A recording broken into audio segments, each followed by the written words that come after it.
Okay, the recording has started. Okay. Hello, my name is Jeremiah Paul, and I'm with the PA Leadership Charter School. Today is December 1st, 2013. I will be interviewing Buffy Severance. Um, Buffy is my aunt. She's my mother's sister. She was born on the 7th of May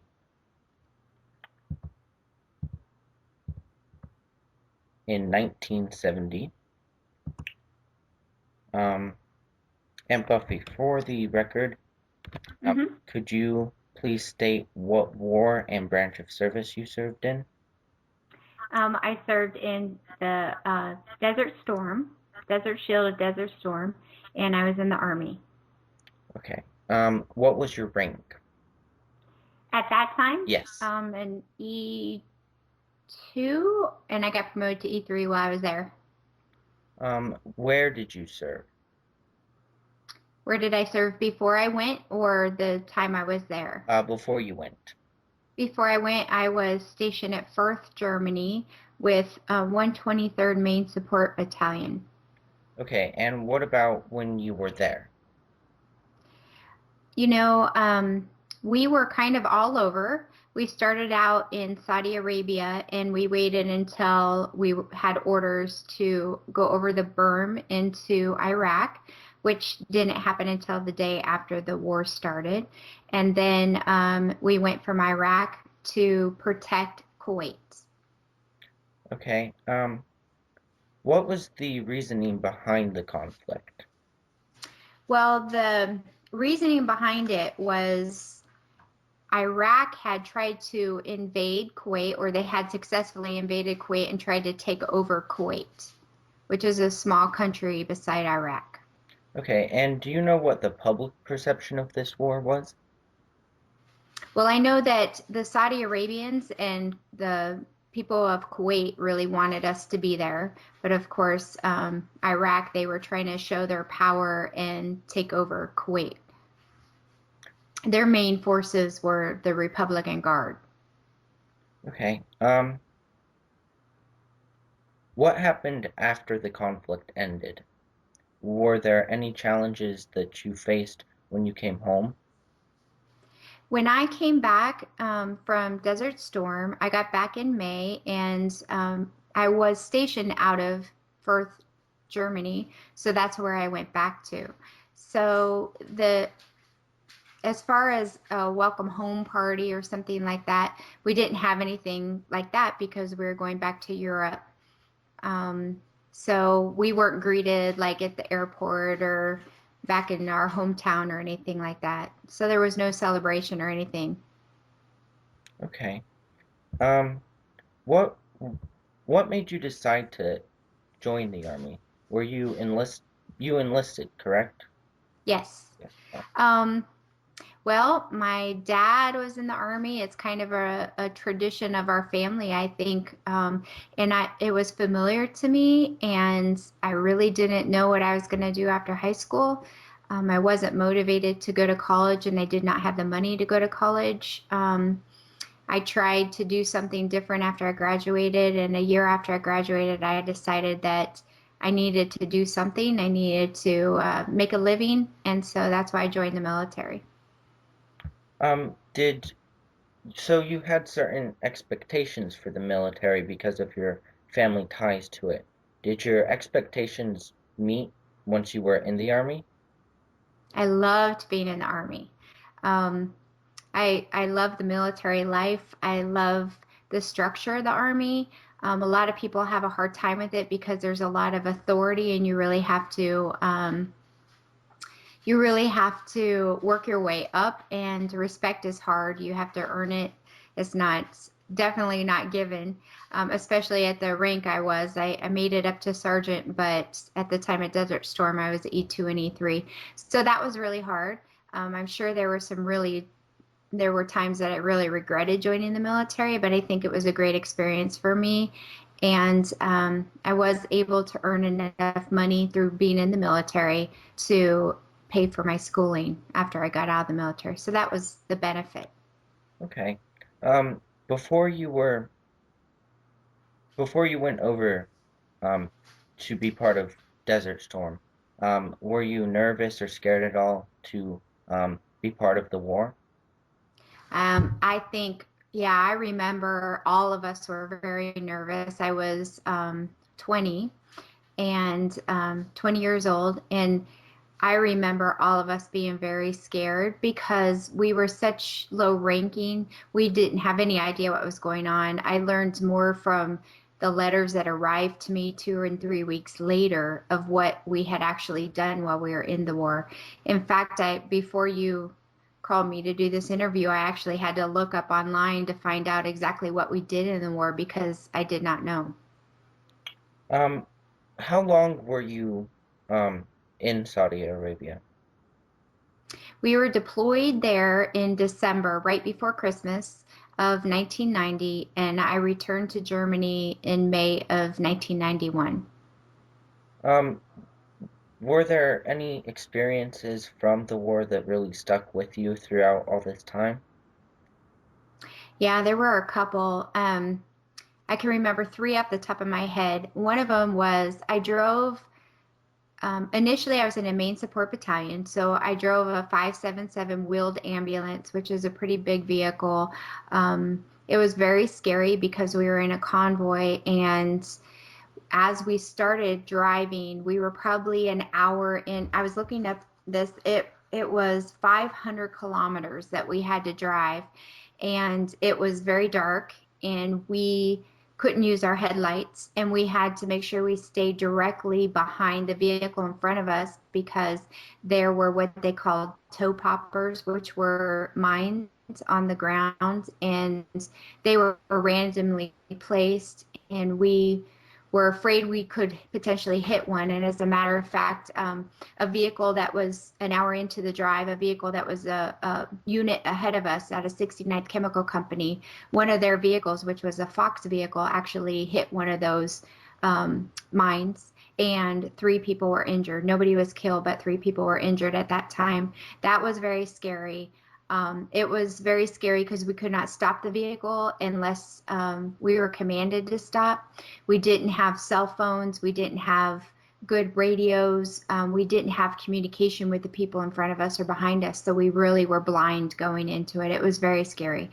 Another thing that really stuck out for me was the first night of the war before we actually went over the berm, or as we were preparing to go over the berm. We got our first load of casualties. The 123rd Main Support Battalion was a track vehicle battalion, and they brought the track ambulances. They brought the people from further up ahead of us that were injured, and those people that they brought to us were actually in the firefight. And one of the gentlemen that they brought was an E7, and he was a tanker. And when we took care of him, we had to the bottom of both of his legs below the knees had got blown up, and we actually, being a medic, I had to stand in there while the doctor sawed his legs off right below the knees in order to have a clean cut so they could take him back further to the hospital behind us. I think it would have been Launchstoel that they took him to, and then he got his legs amputated surgically above the knees.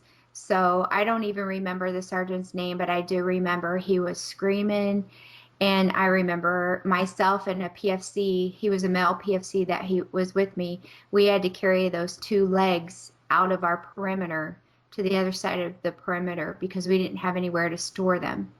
So that's what we did with the legs. And then the third incident was in Iraq and Saudi Arabia, all the Middle Eastern countries there, women are very subservient. They're not allowed to pretty much show their face in public.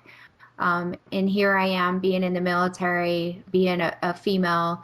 I had to take care of, in one of the treatment tents, there were 3 of the Republican guards that we had captured. And those 3 men were all injured, and they were laying in the bed, and myself and an MP had night duty. and I was the medic in charge of making sure that they got their medication. And those three men, initially, they had covered their heads and they wouldn't look at me. And eventually, one of them kind of started peeking over the sheet and he started crying. And he asked me to come over to him. And I walked over to him. And I realized by looking in his eyes that he was just as scared as I was. I don't know how old he was, but he was scared. And he showed me a picture of his family. And I'm pretty sure what he was trying to tell me was, if we're in Iraq and we're taking care of him, then his family must be dead. And he was telling me, I believe, that now that he has been captured by the Americans, that his family is dead. And if they're not dead now, they would be killed because he was now captured by the Americans. Um, the other two soldiers, the Republican Guard members, they would peek over the sheet, but they didn't communicate to me as much as the one did. It was scary initially, and then I just realized that he was a person just like I was. I'll never forget that. You also said something about being a female in the military. Um, Mm-hmm. how was your experience as a female being in such a male-dominated profession? Being in the Army was it. I think because I was a medic, the majority of my company were also medics. So I didn't really realize that, you know, it was male dominant, if that makes sense, because there were so many females right around me. So I worked really hard and I pulled my own weight and I humped with the best of them. That's what we would call it when we had to carry our um, carry track, breakdown track, carry, our heavy gear, anything we had to do. I did my very best to keep up. Um, and I think I was respected for that. So I worked really hard. Okay. Um, when you weren't in Saudi Arabia, before you went over there, what was your experience at the base? My experience at the base, being a young soldier, it was challenging. The things that I really remember about being a soldier before we went to Saudi Arabia, because I actually arrived in Germany in December of 1989, and then we were deployed in 1990 in December. So I was only there a year before I was deployed. So I didn't spend a lot of time there. What I do remember is doing a lot of PT. We went to the field quite a bit. We spent a lot of time in the field. It was very cold there because we were in Germany. We had to go to Vilseck and Grafenwehr, which were big field exercises. So I remember being in the field a lot, especially in preparation to go to Desert Storm. So that's what I remember the very most. I remember running PT. We ran forever, it seemed like, in the mornings. The German community was very good to us. They were very hospitable to us. They loved having the Americans around. It changed later on, many years later, but at that time they were very respectful of the Americans. And I really enjoyed being in the military prior to us going to Desert Storm. After Desert Storm, where did you go? Well, we went back to Firth, Germany, and then my whole unit disbanded, and I was stationed at Fort Hood, Texas. Desert Storm was the only conflict you served in, correct? Yes, Okay. Desert Shields, Desert Storm. What was the highest rank you achieved? An E5 sergeant. I was promotable to E6 when I got out. Um, were there any special medals or awards you received for your service? I did. I got the normal medals that we got while we were in Desert Storm, and then I did get gosh, I can't even remember all of them. I do have a picture of them, but I got, of course, the Good Conduct Medal. You get that every couple years. Um, I got a high PT score award, which was called the Iron Woman Award. Um, I got the AAM, which is the Army Achievement Medal. Can't really remember all of them, but ARCOM. I got an ARCOM. So I did pretty well. Um, I, like I said, I went to a leadership course to get my E5, and I went to nursing school in the military, and then I did go to school to get promoted to E6, but I did not stay in long enough to get my E6. Okay. What were some of your special duties that you did during the Desert Storm? Oh, Okay. Other than pull and shift on the treatment floor that we had, I worked in an expando van, which was like a traveling medical treatment expando van. So the whole van would open up and turned into like a little mini operating room. I also had to do the normal tasks like pulling security, making sure that the perimeter was safe, and we would have our weapons and had to walk the perimeter for hours upon hours in the cold. And then we also had to burn human waste, which was something that I was just talking to another person who had served in Desert Storm as well, and that was one of his things he remembers very most too. Is we would in order to clean up after ourselves, we would have to burn big pots of human waste, and it sounds terrible, but we actually fought over this chore because it kept us warm. And so it was better than pulling gate guard where we'd have to freeze. We actually stood and we burned it with diesel fuel. So that was really interesting. Some of the other things, we had to go back and actually stay in Iraq. I stayed behind with a whole team of people who stayed behind after the war was over and the cleanup had begun. We stayed in Iraq while the majority of our unit went back to Saudi Arabia. And we stayed there because we had to take care of all the other people that were coming through where we were, like the people that were in the front lines and stuff. And one of the things that we did was we learned about the Bedouins, the Iraqis that would just travel from place to place. They had camels and tents and all their family with them, and sheep herders, and they wanted what we had, and they wanted MREs, which were our meals ready to eat. They wanted the candy that we had. They wanted all the supplies we had. It was kind of sad because as Americans, we couldn't give them a lot of our stuff, especially the military stuff.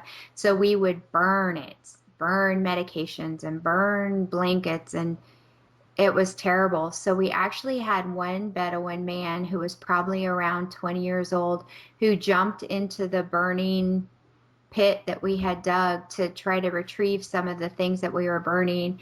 And he got third and second degree burns over his entire body. And myself and another private had to drive this man and his father to a hospital. They wouldn't allow us to air evac him because he was a Bedouin, I think. But that's my opinion. But we had to drive him with all those third degree burns. I mean, his eyelids were almost burned off. It was terrible. Just trying to find a place to put an IV in his arm was just so sad. He was just screaming, and we had to drive him. And every time I would hit a rock or something, he would just start screaming. It was terrible. so everything you've mentioned so far sounds pretty dramatic. Were there any highlights that weren't as dramatic, something that made you happy about being there at all? Getting close with the other soldiers, we were all a big family there.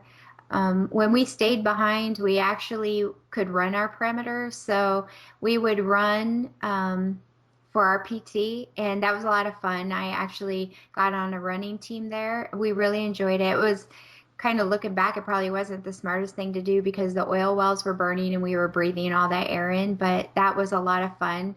When we got back to KKMC, which was a big area where we were setting up and tearing down, and a lot of our military people were there. It was like we called it a big tent city. That's where our tents were, and to get ready to go back to Germany. And there was what they call wolf burgers. I don't know. It was mystery meat is what we called it, but they try to make them like American burgers, and they had all their retail people out there trying to sell gold jewelry and all this stuff. Anything they could sell to the soldiers, they were trying to sell. That was fun. That was very fun. Um, from all the things you did during the war, are there any achievements you're proud of? Achievements I was proud of. Um, I am an encourager type of person. I think that's one of my gifts, and I believe that I was a good friend to a lot of the soldiers. We had a good support system there. That was probably my biggest achievement was being a good, I guess, brother or sister, to the other members there. We were very close. As far as achievements for Army wise, um, I'm a good team player and I'm proud of that. And I did what I was supposed to do. And I took good care of my patients. Were you any, oh, sorry. Were you ever a prisoner of war? No, but we did take care of prisoners of war. I had forgotten about that. We took care of the EPW camp, and myself and the same soldier, the PFC, that was with me the night we had to carry those legs over the berm. Him and I had to vaccinate the Iraqi soldiers that were at the EPW camp. And we also had to shave the calluses off the bottoms of their feet because they didn't have shoes. A lot of them were very poor. They were forced to be in this war. They didn't want to be. A lot of them had no idea why they were even fighting. And they walked for hours and miles without any shoes on. So they had big, thick soles on the calluses on their feet. So we spent a lot of time taking care of them, and that was very rewarding. It was amazing, almost equivalent to the night that I took care of those 3 Republican Guard. These were not Republican Guard that we had. These were just Iraqi soldiers, the majority anyway. A few days after we left that EPW camp, though, one of the American doctors had gone into one of the sections of the EPW camp where they had the officers from the Republican Guard, and he had his weapon in his uniform. And one of the Republican Guard actually took the weapon from him and shot him and killed him. So I wasn't there during that time, but you forget when you're out there how potentially dangerous it really is. Did you sustain any combat or service-related injuries? No. No. Okay, I didn't think so. Um, Mm-mm. do you know any specific names of any battles or campaigns you were a part of? Over in Desert Storm? Yeah. Let me look because I have notes. Let's see. I know we were with 7 Corps, and I printed a whole page. Hold on, give me a second.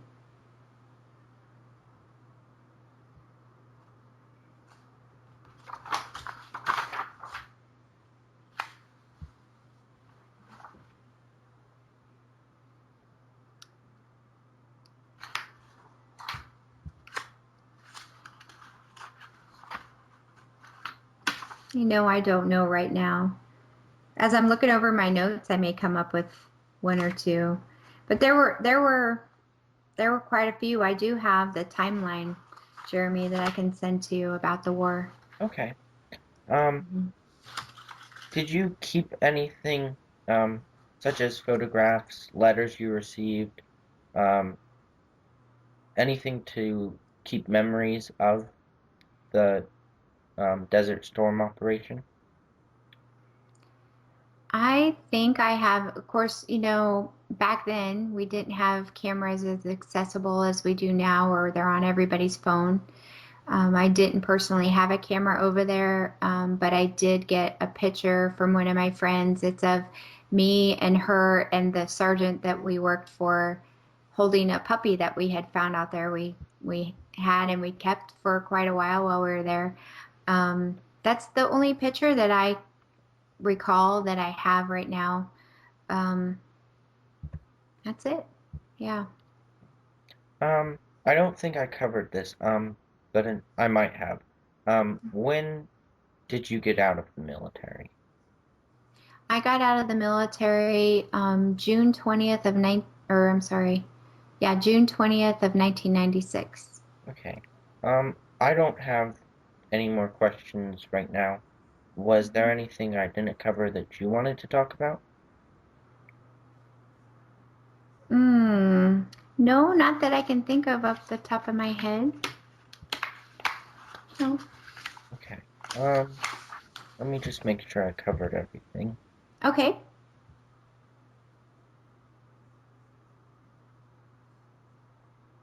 Oh, you said you made friends over there.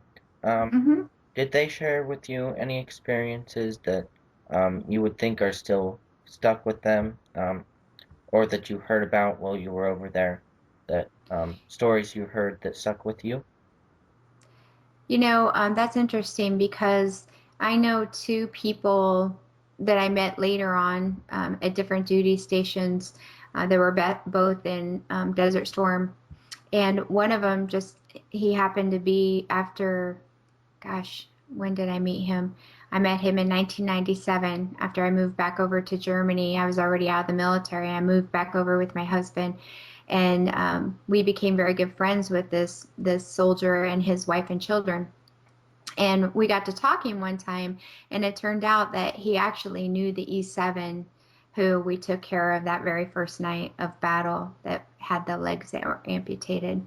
And he recalls he hadn't heard from the soldier again after he got into the conflict that I know about. But we did talk about that. He told me what a good guy this soldier was. So um, that was really interesting because I'll never forget that man, even though I didn't know his name. I didn't know if he had children or whatever, but he just it just was very memorable. The other person that I talked to, what he remembers from Desert Storm are the burning fields and the beautiful buildings. And everywhere that you looked, there was like big bomb areas, like burned buildings, and you would see gold that topped the top of these buildings because it's a very rich nation over there, rich as far as um, the people in charge have a lot of money. So their buildings had lots of gold on top of them to show their richness, I guess. And just everywhere you looked, there was just things were demolished and burned, and it was just very sad. And that's what he remembered. Um, Did I answer that question? I think so, yeah. Okay. Um, let's see. I'm trying to look up to see the campaigns, but maybe I didn't print that one.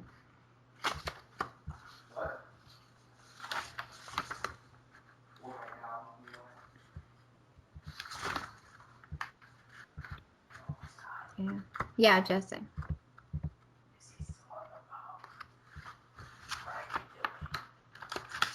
Yeah, I didn't see it.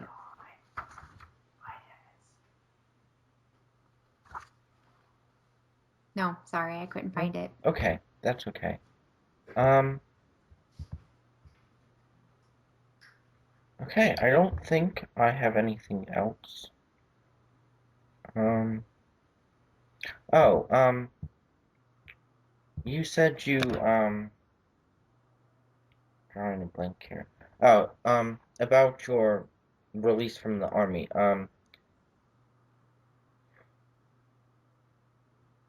I'm trying to word this correctly. How long exactly did you serve? Like how many years? 6 years, 11 months, and a few days. Okay. And So almost 7. why did you leave the army? Um, because I got married and I had a child already, and I was going to be stationed in Bosnia, and my husband was going to be stationed in Germany, and I couldn't leave my son. He was 2 years old, so. Okay. Um, okay, I think that's everything. Mhm. I don't see anything else that's required, and I think I covered everything I wanted to know. So thank Okay, you for taking the time to have this interview. you're welcome. Um, yeah, I think that's everything. Thank you. Okay, all right, thanks. Is it off? 1 second. Okay. Okay.